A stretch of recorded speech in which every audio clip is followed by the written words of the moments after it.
በዛሬው ቪዲዮአችን የገጠር መሬትን የምናይ ይሆናል። እንግዲህ ወደ ገጠራማው አካባቢ አብዛኞች ክርክሮች በመሬት ላይ የተመሰረቱ ናቸው። በገጠር መሬት ላይ ታዲያ በዛሬ ቪዲዮአችን እነዚህ አከራካሪ የሆኑ ጉዳዮችን በችሎትም እንደሚያጋጥሙና የማይቀሩና ወሳኝ የሆኑ ክርክር የሚያስነሱ ጉዳዮችን የምናይ ይሆናል ማለት ነው። እንግዲህ ከነዚህ መካከል አንዱ ምንድነው? ስጦታን በተመለከተ ነው። የበፊቱ የመሬት አዋጅ ስጦታን መስጠት የሚቻለው በግብርና ስራ ለሚተዳደር ወይም ደግሞ ለአርሶ አደሮች ብቻ ነበር ማለት ነው። ነገር ግን አዲሱ አዋጅ ቁጥር 1324/2016 ማንኛውም የመሬት ባለይዞታ በይዞታ የመጠቀም መብቱን በይጦረኛል ውል ለማንኛውም ሰው መስጠት እንደሚቻል ደንግጎ ይገኛል ማለት ነው። ስለዚህ የገጠር መሬት ባለይዞታ የሆነ ሰው ይጦረኛል ለሚለው ሰው ለማንኛውም ሰው የመንግስት ሰራተኛ ሊሆን ይችላል፣ ነጋዴ ሊሆን ይችላል፣ ወይም ማንኛውም ሰው ለማንኛውም ሰው በስጦታ የይዞታ መሬቱን ሊሰጠው ይችላል ማለት ነው። ነገር ግን በይጦረኛል ከሆነ በይጦረኛል ይንከባከበኛል ወይም ደግሞ ሌላ ውል ሊሆን ይችላል።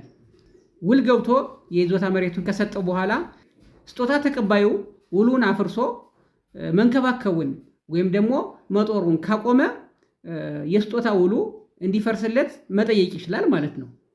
ይህም ሲሆን እንግዲህ ስጦታ ተቀባዩ መጦሩን ወይም ደግሞ መንከባከቡን ካቆመበት ጊዜ ጀምሮ በ2 ዓመት ውስጥ መጠየቅ አለበት ማለት ነው። ውል ሰጪው ወይም ደግሞ ስጦታ አድራጊው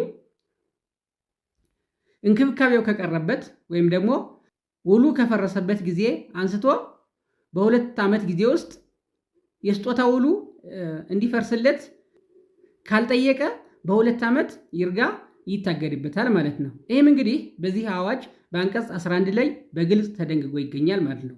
ሌላው የምናየው ምንድነው? እንግዲህ በይዞታ የመጠቀም መብትን ለብድር ዋስትና ማሳዝ ይቻላል ወይ የሚለውን ነው ማለት ነው።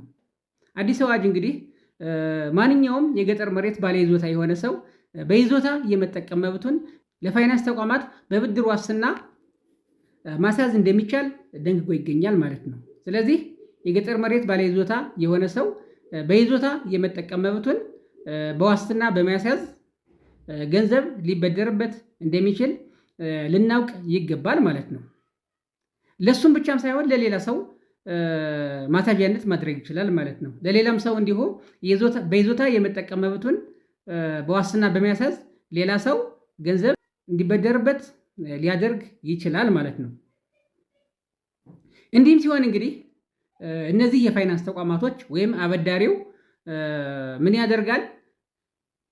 ተበዳሪዎች ገንዘባቸውን በተባለው ጊዜ ካልመለሱ ይህም በዋስትና የተያዘውን የገጠር መሬት በመረከብ ራሳቸው ሊጠቀሙበት ይችላሉ፣ ወይም ደግሞ በማከራየት በብድር የሰጡት ገንዘብ እስኪመለስ ድረስ እያከራዩ ይጠቀሙበታል ማለት ነው። ነገር ግን እነዚህ የፋይናንስ ተቋማት በዋስትና የተረከቡትን መሬት ከ10 ዓመት የበለጠ ሊጠቀሙበት አይችሉም ማለት ነው። ስለዚህ ምን መሆን አለበት? ከ10 ዓመት የበለጠ በዋስትና የተረከቡትን የገጠር መሬት የፋይናንስ ተቋማት መጠቀም ስለማይችሉ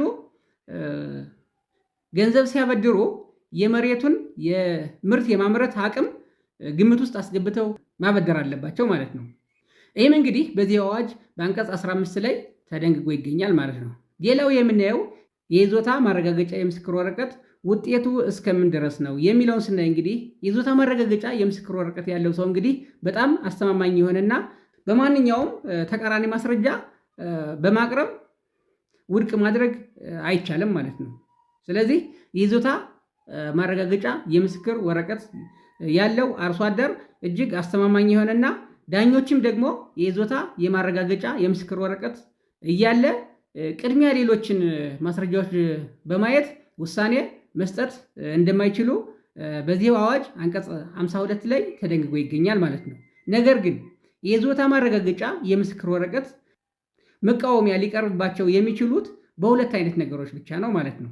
አንደኛው ምንድነው? እንግዲህ ምዝገባው ስልጣን በሌለው አካል ተካሂዶ የነበረ ከሆነ በዚህን ጊዜ የይዞታ ማረጋገጫ የምስክር ወረቀት ላይ መቃወሚያ ሊቀርብበት ይችላል ማለት ነው። ምን ማለት ነው? የይዞታ ማረጋገጫ የምስክር ወረቀት የሰጠው አካል ስልጣን የሌለው ከሆነ እንግዲህ የይዞታ ማረጋገጫ የምስክር ወረቀት የመስጠት ስልጣን ያላቸው ሰዎች አሉ። ማለትም እንግዲህ የመሬት ባለሙያዎች ናቸው። ከነዚህ ውጭ ስልጣን በሌለው አካል ተሰጥቶ ከሆነ ይሄ የይዞታ ማረጋገጫ የምስክር ወረቀት በዚህን ጊዜ ተቃውሞ ይቀርብበታል። ሌላው ምዝገባው ህገወጥ በሆነ ሰነድ ላይ ተመርኩዞ የተከናወነ ከሆነ ነው። የመሬት ባለይዞታዎች የይዞታ ማረጋገጫ የምስክር ወረቀት እንዲወጣላቸው ሲጠይቁ መሬቱ ይዞታቸው ስለመሆኑ የተለያዩ ማስረጃዎችን ሊጠየቁ ይችላሉ። በዚህን ጊዜ የተሳሳተ ወይም ደግሞ ህገወጥ የሆነ ሰነዶችን በማቅረብ እንዲወጣላቸው አድርገው ከሆነ በዚህን ጊዜ የይዞታ ማረጋገጫ የምስክር ወረቀቱ ውድቅ ሊደረግ ይችላል ማለት ነው። ከነዚህ ከሁለቶች ውጭ ግን በይዞታ ማረጋገጫ የምስክር ወረቀት ላይ ማንኛውም አይነት ተቃውሞ ሊቀርብበት አይችልም። በፍርድ ቤት ክርክር ጊዜ ዳኞች ቅድሚያ የሚሰጡት ምንድን ነው ማለት ነው? የይዞታ የማረጋገጫ የምስክር ወረቀትን ቅድሚያ ሰጥተው ያያሉ ማለት ነው። ሌላው የምናየው እንግዲህ የወንጀል ተጠያቂነትን ነው። የድሮ የመሬት አዋጅ በመሬት ጉዳይ ላይ ፍትሐብሔር ብቻ ነው የነበረው እንጂ የወንጀል ተጠያቂነት አልነበረም። አዲሱ የመሬት አዋጅ ግን የወንጀል ተጠያቂነትን አምጥቷል። ለምሳሌ በህገወጥ መንገድ መሬትን የወረረ ሰው በወንጀል ይጠየቃል ማለት ነው። እንግዲህ በፊት ምንድነው የነበረው? በህገወጥ መንገድ መሬት ቢወረርም በፍትሐብሔር ክርክር ይደረጋል። ከተደረገ በኋላ ከተሸነፈ በኋላ ድጋሚ በተሸነፈበት መሬት ላይ ሁከት ከፈጠረ በሁከት መፍጠር በወንጀል ይጠየቅ ነበር እንጂ በቀጥታ በመጀመሪያ በወንጀል አይጠየቅም ነበረ። ያሁኑ ግን በግል ይዞታ ላይ፣ በወል ይዞታ ላይ ወይም በመንግስት ይዞታ ላይ ህገወጥ የመሬት ወረራ ያደረገ ሰው ካለ ቀጥታ በወንጀል እንዲጠየቅ ይሆናል ማለት ነው።